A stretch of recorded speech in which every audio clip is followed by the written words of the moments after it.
Tas ir Flensburgā, pie Dānijas robežas, kur latvieši īrēja mazo dāņu baznīciņu uz saviem dievkalpojumiem. Tur es precējos.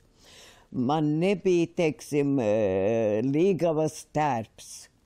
Es gatavoju un taisīju tautas tērpu. Zviedrijā man māsīte dzīvoja, un tā man atsūtīja lina drēbi, melnus diegus, un es šo bārtas blūzi un bārtas tērpu, kur es dabūtu bruņčus.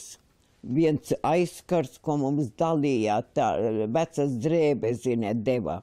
Es izvēlējos vienu tādu lielu aizkaru, un no tā aizkara man iznāca bruņči. Bārtas tautiskie bruņči, un to sarkano malu apakšā, ziniet, kā ir bārtas bruņčiem, ja? Es dabūju no vācu karogā, uzšuvu un tad ar vilnas diegiem rakstus iekšā, tajos bruņčos. Bet tie bruņči bija, saules izēsti tādiem dzelteniem, brūniem traipiem, tādi laukumi pilnīgi, ka es saliku, sašuvu, un te es domāju, ja kāds man pierautu, tad tie izjuktu.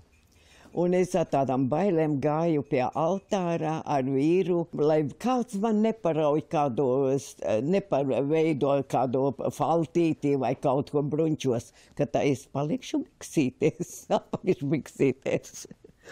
Ar tā es precējos.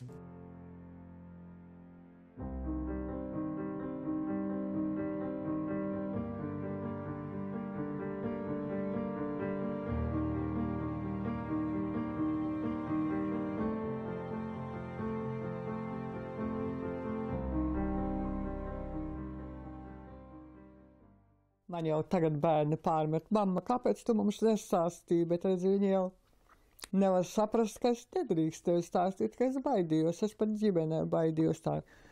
Kad mēs ar vīru precējamies, tur jau pilnīgi tā kā humors. Braucām reģistrēties jau, vīrs jau bildināja, un tā, brauksim uz ciema padomi, kā toreiz reģistrēties. Mums bija mocīts, mēs braucam, es saku, Jāni, pagaidi. Es saku, šeit drusciņ pasēdēsim Graumalī. Tad, kad mēs pasēdējām, es teicu, man ir tev jāatklāj, man tev ir jāatklāj. Vai tu mani precēsi, es esmu izsūtīta.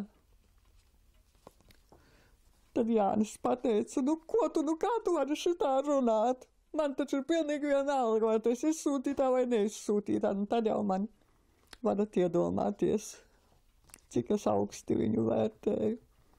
Tajos laikos viņš uzdošanās mani vai neizsūtīto apprecēt.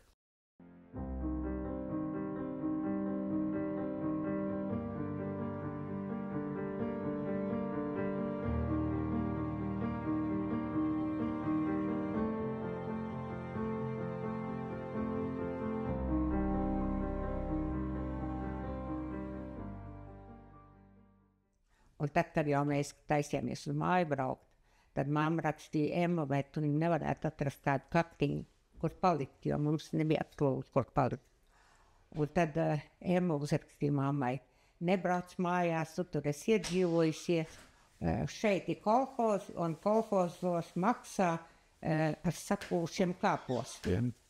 Un mammas atbilde bija, tad, lai vai sakūšu kāposti, bet ēdīsim savā dzimtenē.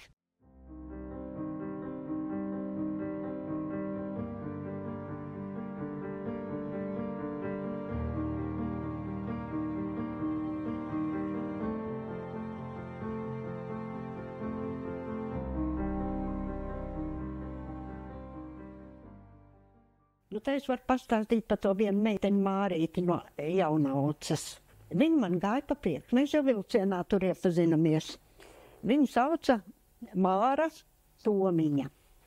Tomiņa uzvārds. Viņa iet pa priekšu un uzreiz viņa tup zemē. Es domāju, ir traki, viņa ir pakritus. Izrādās, ne. Viņa ir ieraudzījusi smiltīs, tur tāds mežceļš. Taurenīts viens saplats tāds.